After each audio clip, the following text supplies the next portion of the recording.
Bem, meus amigos do Vale do Ribeira, eu convidei a professora Gislene dos Anjos, professora da Faculdade de Sul aí da Unisep, como sempre, para bater um papo muito interessante, ela que é nutricionista.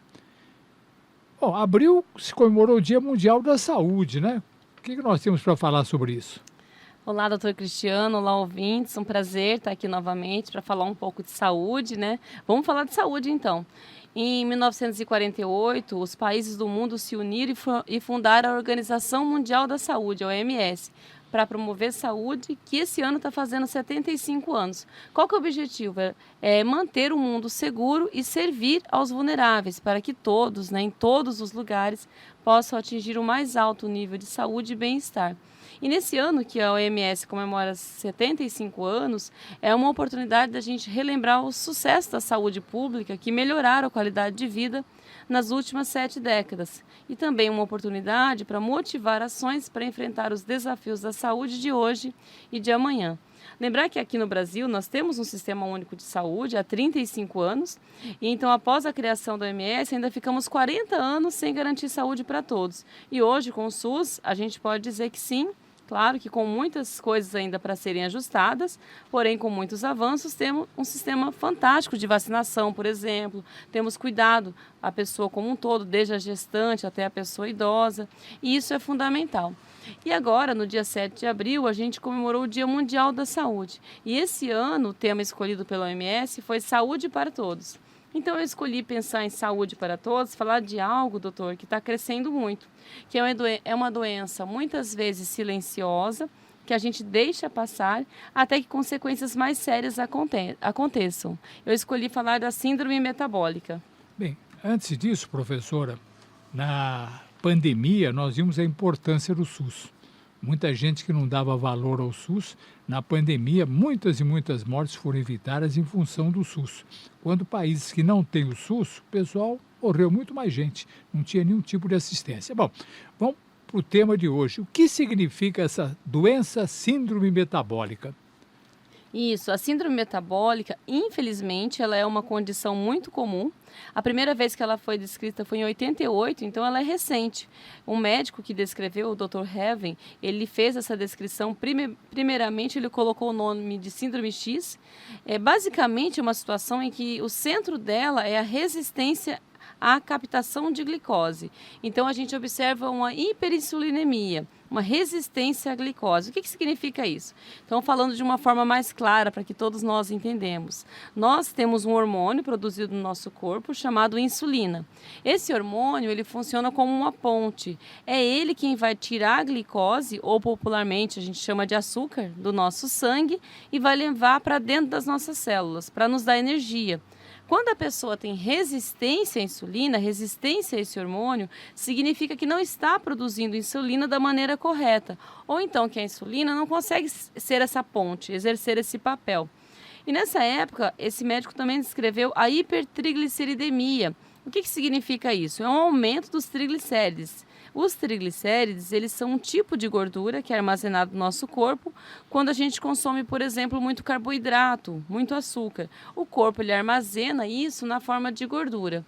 Ele também descreveu a diminuição do HDL. O que é o HDL? É o nosso popularmente conhecido como o nosso colesterol bom. E também a hipertensão arterial. Então, basicamente, ele observou várias manifestações em conjuntos, por isso que a gente chama de síndrome, e todas elas aumentam o risco de doenças no coração. A gente sabe hoje que vai muito além disso. Aumentar o risco de além das doenças cardiovasculares, a síndrome metabólica também aumenta as doenças neurológicas, como Alzheimer, doença de Parkinson, aneurisma, acidente vascular cerebral, popular derrame. Então, depois desse nome síndrome de X, vieram outros nomes, como síndrome da obesidade central e quarteto da morte. Por um tempo, a síndrome metabólica foi chamada de quarteto da morte. Aí, obviamente, essa nomenclatura ela não se usa mais, porque não é interessante a gente dar esse diagnóstico para o paciente, né? Não necessariamente ele vai morrer. A gente sabe que é possível reverter. Bom, quais são os principais componentes dessa síndrome metabólica? Então, os principais componentes são 5. Primeiro, é aquele paciente, então você ouvinte, vamos ver se você consegue se encaixar, né? Espero que não. Então, o primeiro é aquele paciente que está com obesidade visceral. O que é obesidade visceral? Não é necessariamente uma pessoa que está obesa, mas sim aquela pessoa que tem uma gordura acima da aceitável na região abdominal. Muitas vezes ela é uma pessoa magra, mas tem aquela gordura acumulada na região, que é uma gordura um pouco mais densa, um pouco mais dura, que a gente chama até de gordura de chope, né? Aquela barriga de chope. Então, para a gente avaliar isso, uma fita métrica simples e você mesmo consegue avaliar. Para a mulher, a circunferência da cintura, ela deve estar até 80 e no máximo 88 centímetros. E para o homem, ela deve estar abaixo de 94 centímetros e no máximo 102. Uma circunferência acima disso, ela é considerada de risco. Então, esse é o principal componente. O segundo é o descontrole glicêmico, que seria a insulina aumentada. Então, como eu já falei, aquele paciente produz muita insulina para tentar tirar esse açúcar que está no sangue, ou ele já não consegue produzir tanto e aí a glicemia fica alta. Por isso, doutor, é muito importante que ao fazer os exames, os profissionais de saúde solicitem não somente a glicose de jejum, mas também a insulina, porque assim a gente consegue avaliar, porque uma insulina alta não tem sintoma. Às vezes você, ouvinte, tem uma insulina alta, você vai fazer um exame de glicemia e vai dar uma glicemia normal. A troca de quê? A troca de uma insulina muito alta. Então, esse é o segundo componente. E o terceiro é a pressão alta. O quarto componente é o triglicérides alto, que é o excesso de carboidrato que vira gordura, né, armazena na forma de gordura. E o quinto é o HDL, colesterol muito baixo, que é um colesterol bom no nível muito baixo. Então, para você ser considerado uma pessoa com síndrome metabólica, de acordo com a OMS, você precisa ter a resistência à insulina e mais 2 componentes. Então, por exemplo, você tem uma alteração na insulina e tem uma circunferência aumentada e um triglicérides alto. Ou você tem uma resistência à insulina e tem um HDL baixo e uma pressão alta. Então, a resistência à insulina e mais 2 componentes, a gente já considera a pessoa com síndrome metabólica. Bom, professora, e quais são as complicações causadas pela síndrome metabólica? Então, originalmente falava-se que o grande problema da síndrome eram as doenças do coração, as alterações nos lipídios, na gordura, né, e a pressão alta e o diabetes. Mas, além disso, hoje a gente já vê que a síndrome metabólica, ela aumenta o risco de Alzheimer, de demências vasculares, de Parkinson, ela aumenta diversos tipos de câncer, síndrome de ovário policístico, doença hepática gordurosa, metabólica, que é uma doença no fígado, né, uma alteração no fígado, e tudo isso a gente não via antes. Antes a síndrome metabólica era associada exclusivamente às doenças do coração. Agora, o que vai acontecer com o paciente que está hoje com síndrome metabólica e não está se tratando? O cara largou. Isso, esse paciente muitas vezes, doutor, é um ouvinte, né, que não sabe que tem, porque é uma doença silenciosa. Então, você que está escutando e não sabe, por que você não sabe? Porque os sintomas, eles não aparecem com tanta facilidade. Às vezes, você tem uma circunferência abdominal que é favorável ao aparecimento das doenças, você está com uma insulina alta e não sabe, você está com colesterol bom, muito baixo e não sabe, está com triglicérides alto, mas você segue vivendo sem nenhum sintoma. Então, quando o paciente tem a resistência à insulina, que ele tem a insulina muito alta, né, que é justamente para tentar manter tudo no controle, o que vai causando nele? Ele vai causando uma resistência ao açúcar, né? Então você consome, por exemplo, um pão, um arroz, e esse açúcar fica circulando no sangue. A insulina, que é a nossa ponte, não consegue fazer o papel. A gente vai ter uma alteração no metabolismo do ácido úrico, por exemplo, o paciente começa a ter ácido úrico alto. Qual que vai ser o sintoma? Ele vai ter um pouco de dores nos pés, formigamento, ele pode ter gota, que é inflamação nos pés, dislipidemia, que é alteração do colesterol, o colesterol ruim fica muito alto, o colesterol bom fica muito baixo, ele vai ter alteração na pressão, nas doenças coronarianas, né? E a obesidade, ela vai caminhando junto com essa síndrome metabólica. Agora, uma dúvida que me surge: há fatores genéticos nessa síndrome metabólica? Existe uma influência genética, sim, mas existe uma influência ambiental, que normalmente é muito mais forte que a parte genética. Então, obesidade, tabagismo, o excesso de medicamentos, pessoas que se medicam muito por conta própria, gorduras saturadas, presente naquela gordura aparente dos alimentos, a gordura dos alimentos ultraprocessados, o sedentarismo, aquela pessoa que não faz atividade física, são todos esses fatores de risco que a gente viu, né, para resistência à insulina. Então, o fator genético, existe sim fator genético para obesidade, existe fator genético para síndrome metabólica, existe para resistência à insulina, existe, por exemplo, fator genético para câncer, Então, para a maioria dos fatores genéticos, né, o fator genético não é a causa principal. Geralmente, cerca de 10 a 20% é genético, no máximo 30%. Os fatores dietéticos, o estilo de vida que você tem hoje, é o que vai determinar de 70% a 90% a causa, né, de você ter uma dessas complicações. Bom, isso tudo vai levar a pessoa a ficar como?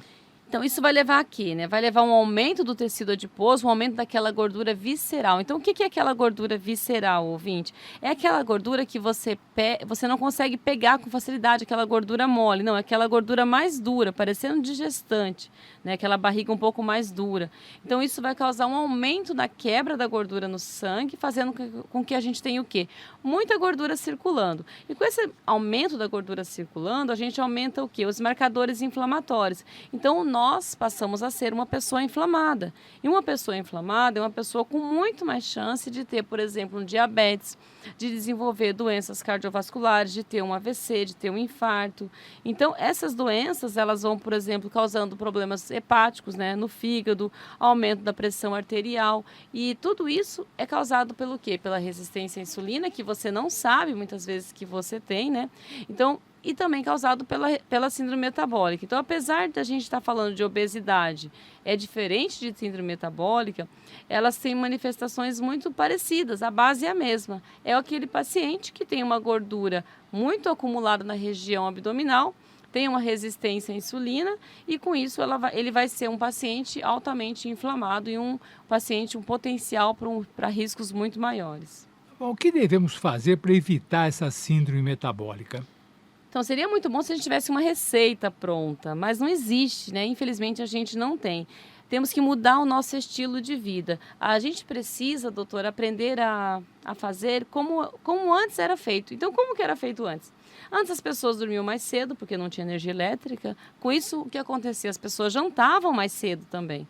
Então, antes as pessoas faziam muito mais esforço físico ao longo do dia, para caçar, para procurar seu alimento. Antes as pessoas não consumiam alimentos que ficavam em embalagens, até porque nem existiam embalagens, né?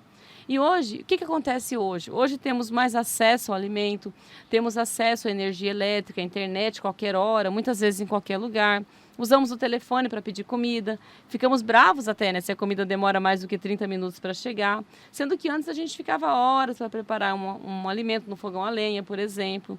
É claro, doutor, que nós não vamos voltar a viver como antes, mas podemos utilizar de algumas estratégias para diminuir os danos que vieram junto com a industrialização. Falando em danos, professora, como é que nós diminuímos esses danos? Qual a receita?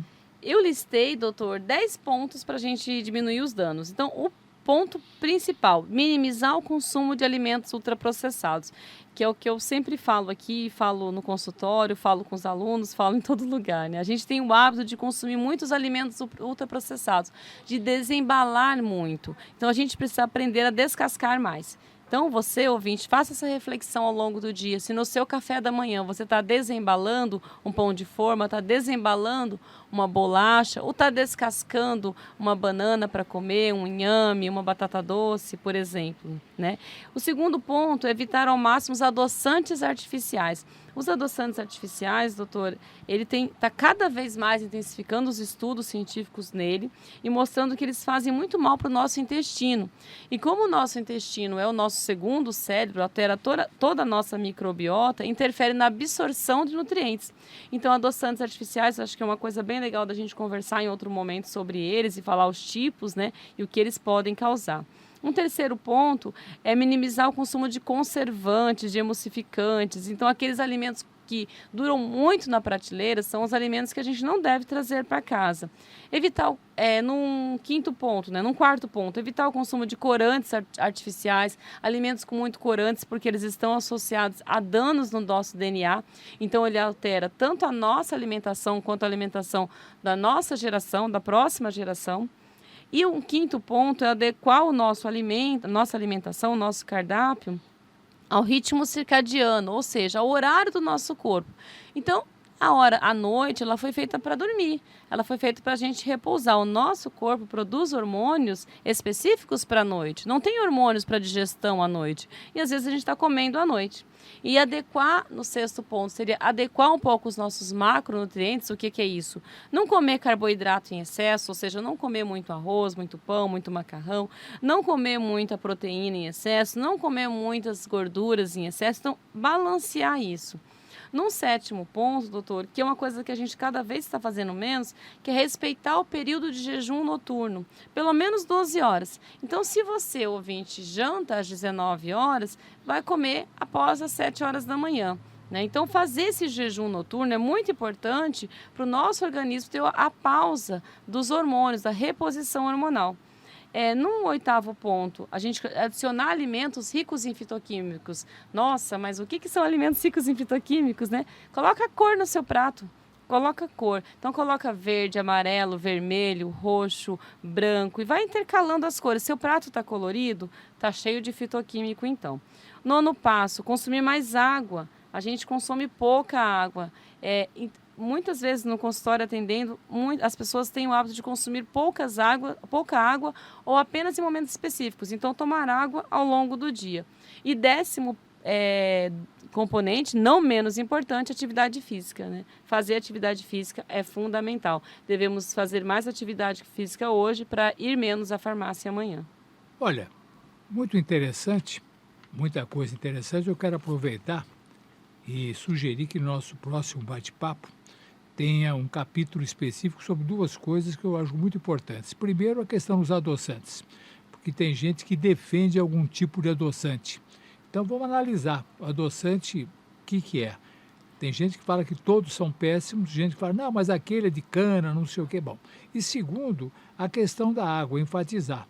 Porque há muita teoria que quando se acorda é bom tomar água, tudo isso, então a doutora vai, na próxima oportunidade conosco, abordar, sugerido eu, dois temas que eu acho muito importantes. Queria agradecer a sua presença, como sempre, aqui e franquear os microfones da 99 para suas despedidas. Muito bom, excelente temas importantes. As pessoas estão, algumas vezes, nem sempre, trocando o açúcar de mesa, né, pelos adoçantes. E eu vou dizer que não é uma troca muito legal, mas a gente conversa sobre isso com certeza. E também o consumo da água, é muito importante falar sobre isso e vai ser um prazer eu voltar aqui para falar sobre esses temas. E eu quero agradecer a oportunidade de falar de saúde, de levar um pouco de saúde para as pessoas, para que cada vez mais a gente melhore a nossa qualidade de vida e mais do que a gente viver mais, que a gente viva melhor. Muito obrigado pela sua presença.